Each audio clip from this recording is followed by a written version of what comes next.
7:55 minutos en el territorio continental ecuatoriano, buscando la verdad y abogando por la unidad nacional en pro de la paz y la seguridad en el Ecuador. Damos la bienvenida en la revista de Opinión Democracia al sociólogo Simón Ordóñez. Lo invitamos para hablar sobre la situación política interna, la división en organizaciones políticas. Estamos viendo, hoy publica en primera página el diario Expreso, cómo se ha dividido, por ejemplo, la Revolución Ciudadana, el costo político que ha tenido por las actuaciones de sus líderes. Pero antes, en coyuntura, un comentario con el que queremos iniciar de paso, la situación de Chile, y quiero tocar la cultura democrática de Chile, en donde hay un triunfo amplio del el presidente electo José Antonio Kast, del 58% frente al 41,8% de la candidata oficialista de la izquierda, Janet Jara. Pero allí de inmediato la candidata llamado a felicitarle al candidato ganador, y el presidente Boric llamó. Aquí todavía se sigue esos sectores que forman parte de la clase política tradicional ya, que dicen que no hubo triunfo el 2023 ni el 2024, sino en lo último, al menos el 2025, perdón, lo que hubo es la tinta voladora. Es decir, ¿qué cambio de cultura, por favor? Bueno, muchas gracias, Miguel, por la invitación. Un saludo a toda la audiencia. Bueno, ayer estuve viendo a lo largo casi de toda la tarde lo que pasaba en Chile, ¿no?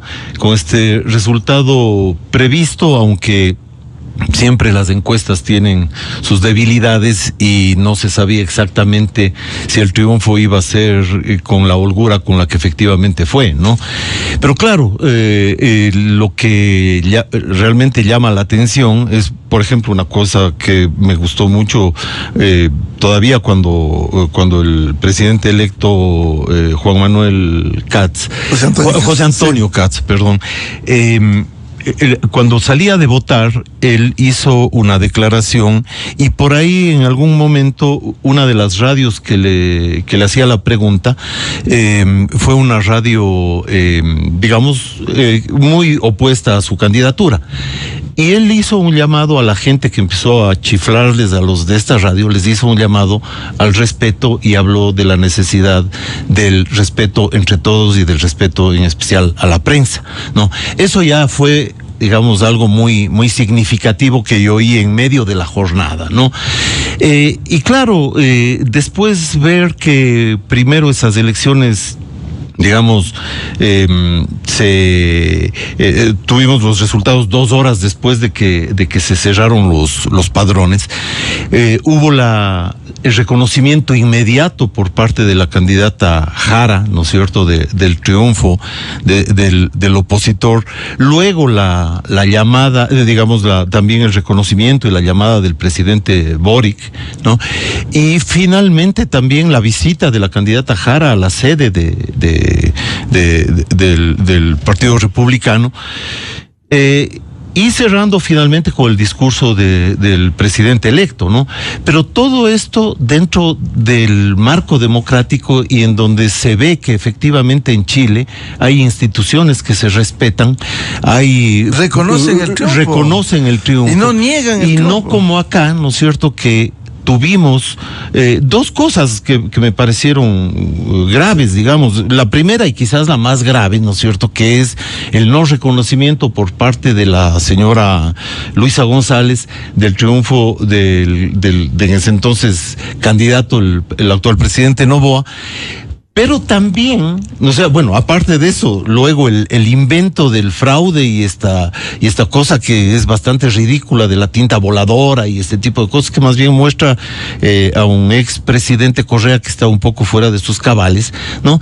Y también preocupante fue que el presidente electo, Daniel Noboa, no haya salido, digamos, a manifestar, a agradecer su triunfo, a agradecer al pueblo, a llamar a la conciliación, etcétera. Todo lo que hizo, por ejemplo, el presidente Katz ayer, ¿no? Entonces, esas dos cosas muestran una debilidad institucional y muestran todavía unas actitudes en la clase política ecuatoriana que no se condicen con una democracia potente, con una democracia institucionalizada, con una democracia que admita, ¿no es cierto?, que justamente tiene que haber relevos, que tiene que a veces el péndulo funciona y que tiene que haber alternancia en el poder, ¿no?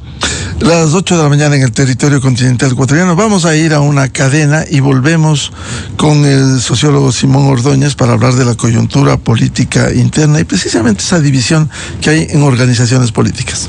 A continuación, XFM se une a una cadena nacional. ¿Qué sector productivo es el que te gusta más ver crecer? Me encanta el turismo. La manufactura. El que más me gusta es el de la construcción. Me gusta más que ha crecido la agroexportación. Realmente el turismo mueve todo. Genera empleo, activa las comunidades, impulsa a los emprendedores y muestra al mundo lo mejor que tiene el Ecuador. Primero, porque mientras más obra hay más trabajadores y por lo tanto hay más empleo.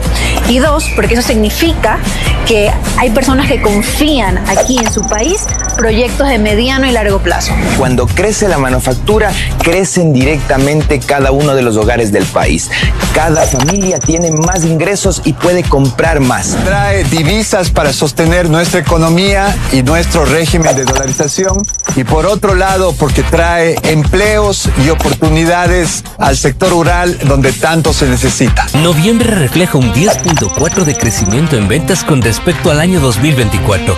Eso confirma que las decisiones han sido correctas. Espera, te puedo dar un bonus. Dime. El presidente cuando nos llegan los informes siempre va a ver si ha crecido el IVA cero, porque es la comida, los alimentos, el transporte, es para toda la población. Entonces eso significa que hay más venta y por lo tanto hay más capacidad adquisitiva de todos los sectores en este país y no solo los de unos pocos. Listo, gracias. El nuevo Ecuador. Esta fue una cadena nacional. La revista de opinión Democracia, buscando la verdad en todas partes. 8 de la mañana con 2 minutos en el territorio continental ecuatoriano, buscando la verdad y abogando por la unidad nacional en pro de la paz y la seguridad en el Ecuador. Hemos hablado en la primera pregunta el tema de Chile. También quisiera pasar a la coyuntura política, a la división interna en organizaciones que existe este momento en el país, sociólogo Simón Ordóñez. Gracias, Miguel. Antes de pasar a eso, quisiera referirme, hacer un par de anotaciones con relación a lo de Chile, ¿no? Creo que este triunfo de la derecha chilena, ¿no es cierto?, es algo que está ocurriendo a nivel mundial y, por ejemplo, al menos se lo puede apreciar en América Latina, ¿no? Honduras, ¿no? Honduras acaba de pasar, bueno, lo de Javier Milei hace 2 años, Bolivia también, el gobierno español también está en serios problemas de este momento. Entonces, creo que después de un periodo de una preponderancia fuerte de los grupos de izquierda y luego de haber mostrado un cierto nivel de fracaso, digamos, en su gestión y con resultados sociales, económicos bastante pobres, y también en donde, no en el caso concreto de Chile, pero donde se ha mostrado unos niveles de corrupción muy, muy altos. Creo que la tendencia ha girado y creo que en América Latina especialmente la tendencia va por ese lado. Y eso me parece importante porque, por ejemplo, en el caso chileno, creo que la subida de Boric es básicamente la respuesta que dio la sociedad chilena en términos electorales a lo que fue el estallido del 19 de octubre del 19, ¿no? En donde vimos que en el país más próspero de América Latina, en el país que menos pobreza tenía, en el país que mejores servicios, mejores estándares sociales, mejores niveles de educación, etcétera, tenía en América Latina, se produce este estallido que para muchos nos resultaba prácticamente incomprensible. Como Chile, ¿no es cierto?, un país tan próspero, con una pobreza casi similar al primer mundo, se producía un estallido tan violento, ¿no? Entonces, claro, además hay que anotar que esos estallidos también se produjeron en Colombia y en Ecuador, ¿no? Entonces ahí hay un componente ideológico rupturista que fue muy fuerte, ¿no? Y porque y a partir de eso, por ejemplo, en el caso del presidente Boric, ¿no? Creo que hubo una especie de alucinación, si es que se quiere, ¿no? Él se sintió que debía refundar ese país. Él hacía la declaración de que esta es la muerte del neoliberalismo, pese a que las políticas económicas en Chile le habían llegado al lugar en el que estaba, pero quisieron refundar el país y por suerte, digamos, él mesura ya su comportamiento luego de que es derrotado en el plebiscito sobre la nueva Constitución. Entonces creo que todo eso, digamos, fue constituyendo este nuevo escenario, y creo que ahora la cuestión del cansancio sobre ese gobierno, del cansancio sobre cierto tipo de políticas mucho más centradas en estas cuestiones que vienen del feminismo extremo, de la cultura woke, sin buenos resultados a nivel económico ni social, entonces le llevó a la gente a decir, bueno, creo que por ahí no es la opción, acabamos de probar eso, el intento de refundar el país ha fallado, y creo que han sido conscientes de que por el camino anterior, por el que venían transcurriendo, incluso con partidos de izquierda como fue Lagos, Bachelet, etcétera, lograron buenos resultados, ¿no es cierto? Entonces, eso me parece importante porque eso muestra una modificación en las relaciones de fuerzas internacionales, y creo que eso es bueno para América Latina. Eso más lo que posiblemente esté ocurriendo en Venezuela, que estamos a punto, digamos, posiblemente del fin de esta dictadura oprobiosa y narcocriminal de Maduro, ¿no? Hay una cosita más, solo como un último punto, es que me ha llamado profundamente la atención, aunque tal vez no me ha sorprendido, que pese a la heroicidad, ¿no es cierto?, de María Corina Machado, ¿no es cierto?, los grupos feministas radicales no han dicho media palabra, es decir, han mostrado su hemiplegia moral acostumbrada. Ella, que es el ejemplo de la mujer empoderada, de la mujer fuerte, de la mujer valiente, de la mujer que lucha contra una dictadura atroz, sanguinaria, corrupta, no ha sido apoyada en ningún momento por los movimientos feministas de América Latina y tampoco del Ecuador, cuando, digamos, por otras cosas mucho menores, como me acuerdo en el caso de España, por el piquito de este señor de la asociación de fútbol de allá, ¿no es cierto? Se armó todo un relajo, ¿no? Ahora, en cuanto a la coyuntura ya... Sí, vamos a la coyuntura. ¿Cómo ve el panorama político interno, esta división en organizaciones políticas, reuniones en donde van a ratificar a las directivas? ¿Cómo ve debilitadas las organizaciones? Porque si bien no pasó la consulta popular parcial en temas de reforma política, simplemente sigue este esquema de 233 organizaciones políticas que se han prostituido, que sirven solo para elecciones, organizaciones nacionales, provinciales, locales y parroquiales. Sí, lamentablemente creo que mientras no se cambie el código de la democracia, eso va a persistir, ¿no?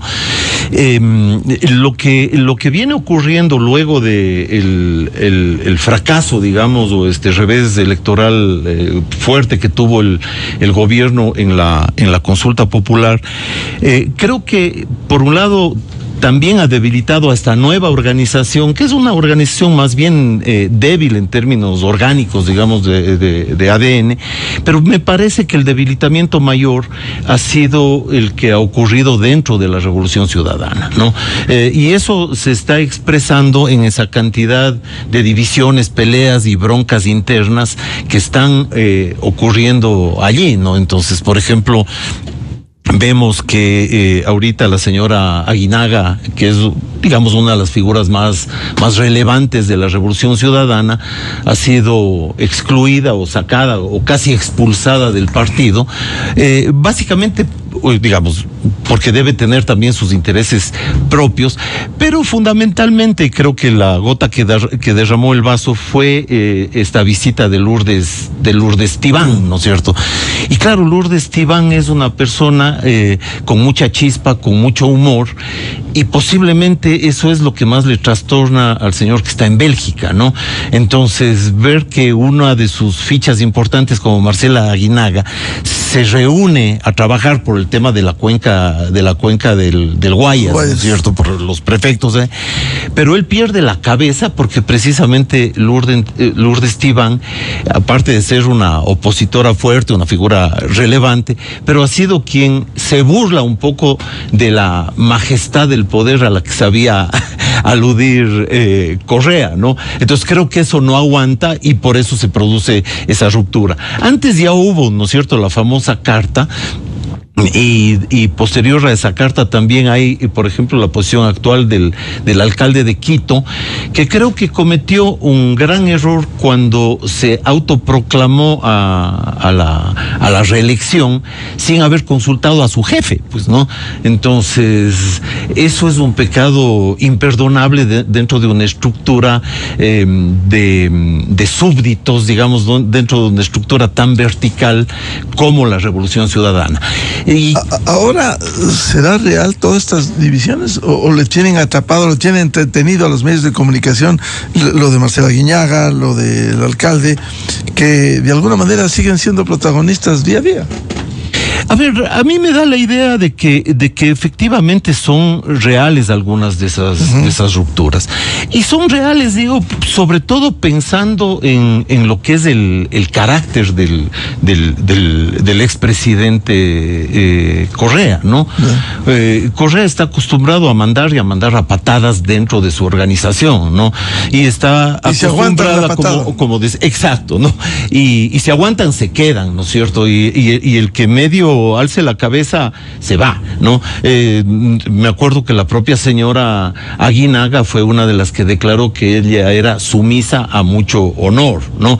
Entonces, creo que la sumisión ha sido una de las características permanentes de ese partido, y ahora, ¿no es cierto?, que por la coyuntura y por la lejanía del líder, ¿no es cierto?, han habido algunos enanos que le van creciendo, aunque quizás no han crecido lo suficiente.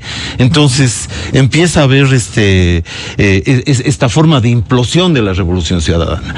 Pero al mismo tiempo, ¿no es cierto?, creo que todos ellos, no sé, tal vez la señora Aguinaga tenga ya alguna posibilidad, digamos, de ser una figura más o menos independiente de la Revolución Ciudadana. Pero creo que los otros miembros de la Revolución Ciudadana están frente a esta enorme paradoja, es que quieren ir un poco más allá de su caudillo, pero si no tienen el apoyo de su caudillo, no son absolutamente nada, ¿no? Entonces creo que están en ese dilema, pero efectivamente yo creo que la ruptura es fuerte. Creo que seguramente el alcalde Muñoz, a menos que haga alguna cosa muy fuerte para volver a reconciliarse con el amo, digamos, creo que se habrá comido las reelecciones. Me imagino, por ejemplo, que posiblemente Rafael Correa esté pensando en poner a alguien quizás como la señora Pavón a la candidatura a la alcaldía de Quito, y con eso la candidatura del actual alcalde Muñoz está liquidada, ¿no? Y si el alcalde, estamos haciendo conjeturas, por cierto, perspectivas políticas, y si es candidato por el movimiento Reto, vendría a ser lo mismo. El alcalde de Guayaquil es de Reto, aliado a ese sector político de la Revolución Ciudadana. Sí, pero podría tener alguna votación relativamente pequeña, pero yo creo que al menos en Quito y en buena parte del país todavía el peso de Rafael Correa es grande, digamos, sobre ese 20-25% de la votación que tiene normalmente la Revolución Ciudadana a nivel nacional. Creo que quien diga Correa que es el candidato será quien tenga el apoyo de las bases correístas, ¿no? Yo he conversado en estos días, justo con algunos, por ahí me queda uno que otro amigo correísta que es con el que se puede conversar, o amigas correístas. Les he preguntado por quién votarían en las próximas elecciones y simplemente dicen por quien diga Correa, ¿no? Entonces, si Correa pone los candidatos, posiblemente eso les lleve a que no ganen algunas elecciones. No hay reflexión, aunque se admire a un dictador como a Maduro, no importa. No hay. Ojo cerrado. No hay, porque además esa ha sido una de las características propias de la izquierda a nivel mundial incluso, ¿no? Digamos, es terrible cuando uno ve, por ejemplo, que muchos incluso de los que militamos en esas tierras durante mucho tiempo, ¿no es cierto?, defendíamos a capa y espada a gente como Fidel Castro, o que gente, los principales intelectuales del mundo eran defensores de Stalin, ¿no? Pese a que se conocía ya de los crímenes de Stalin o de gente de esa naturaleza. Es una pena, grandes intelectuales que claro, pero se entiende, no es del pueblo, ¿no? Entonces. Pero si los intelectuales hacen eso, mucho más a veces la gente que tiene menos conocimiento. O sea, nadie puede olvidarse, por ejemplo, de la posición que Sartre tuvo frente a Stalin o frente a lo que era la Unión Soviética, o todos los intelectuales europeos frente a la revolución maoísta y a Mao, ¿no? O acá en América Latina, lo que ha pasado con la intelectualidad de izquierda, que además es buena parte de la intelectualidad, frente a Fidel Castro en su tiempo, y ahora incluso en relación a Maduro. La Claxo, que es la Organización Latinoamericana de Ciencias Sociales con sede en Argentina y en donde está gran parte de la intelectualidad de izquierda latinoamericana, sigue apoyando incondicionalmente a un dictador impresentable como Maduro. Entonces, creo que eso ocurre, y a veces eso también termina ocurriendo también en ciertos sectores de la derecha, ¿no?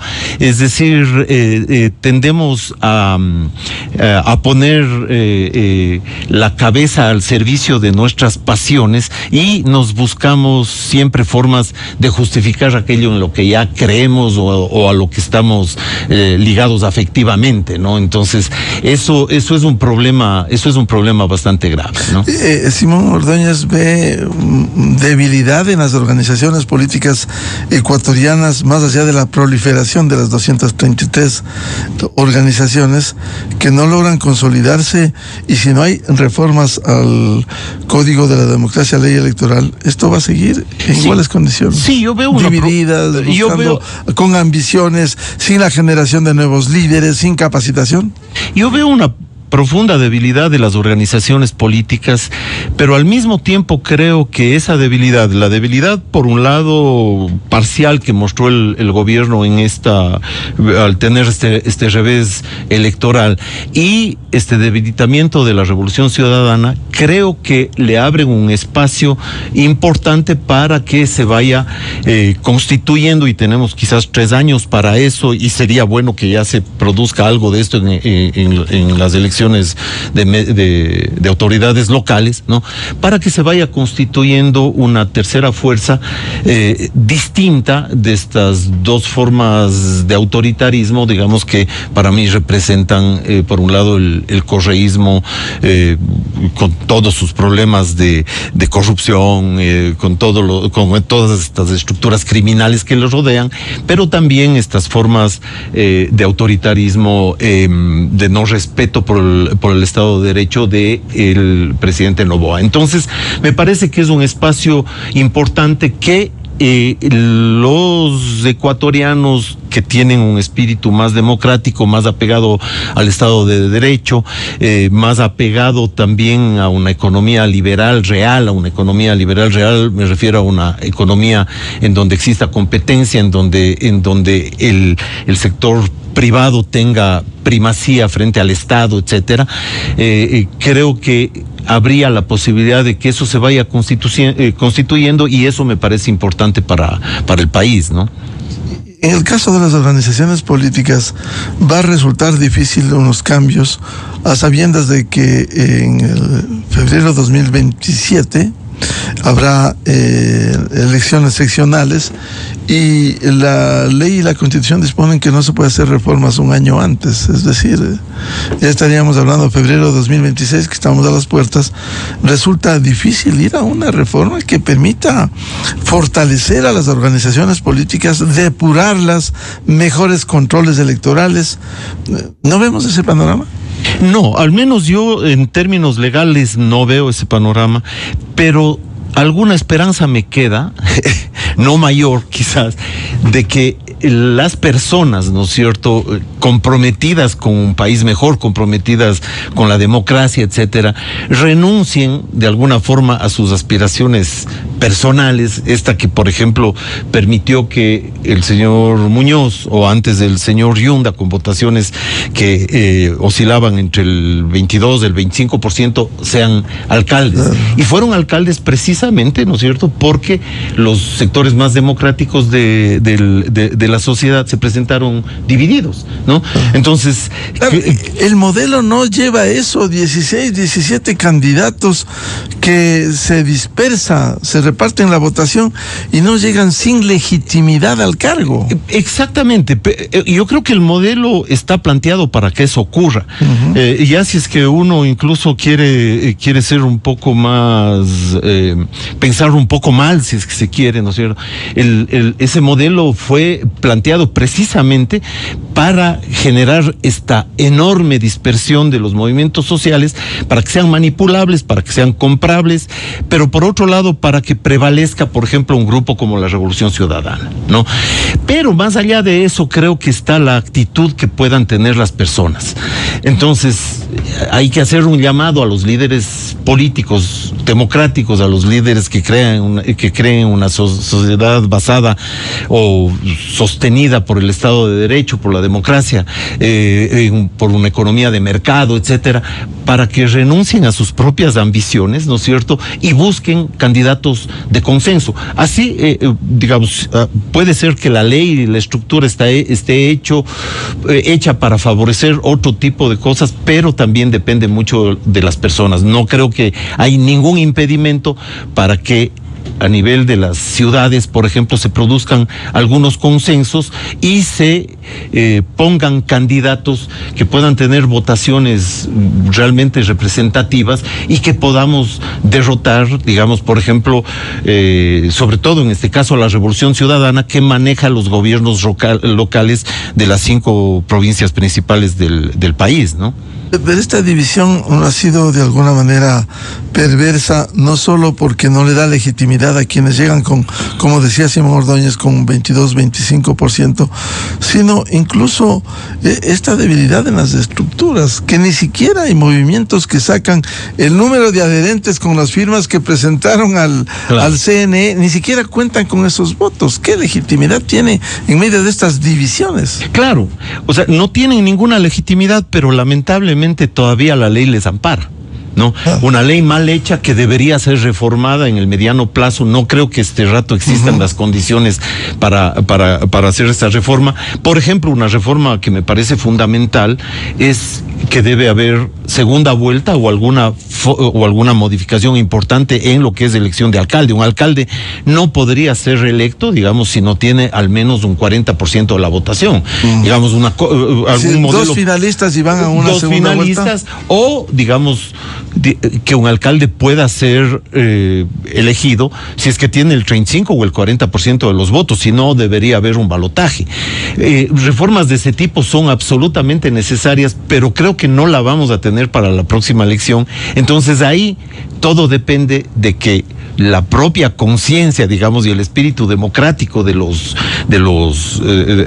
ecuatorianos permitan, ¿no es cierto?, buscar candidatos de consenso. Esto que a la oposición venezolana, por volver a este tema, le costó tanto tiempo, ¿no? Le costó tanto tiempo porque durante muchos años, cuando estaba digamos, el chavismo en su máxima expresión, la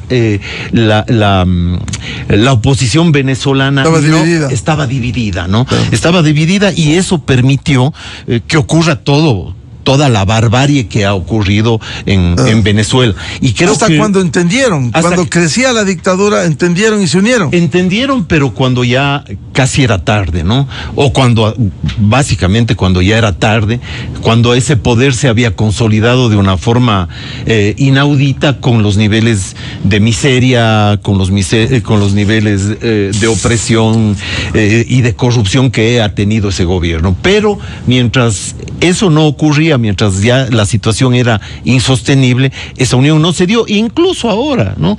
Creo que todavía, por ejemplo, alguien como, entiendo que Capriles, sí, ¿no es cierto?, está haciendo un jueguito bastante raro y más bien prácticamente haciéndole juego a la dictadura. Entonces, digamos, claro, es muy difícil que la gente se aparte a veces de sus intereses personales y estrechos, pero creo que hay que pedir eso a las personas, creo que hay que pedirles un poco de grandeza política frente a las necesidades del país, ¿no? Qué difícil lograr grandeza en quienes debieran servir al país y no servirse del país con sus organizaciones políticas.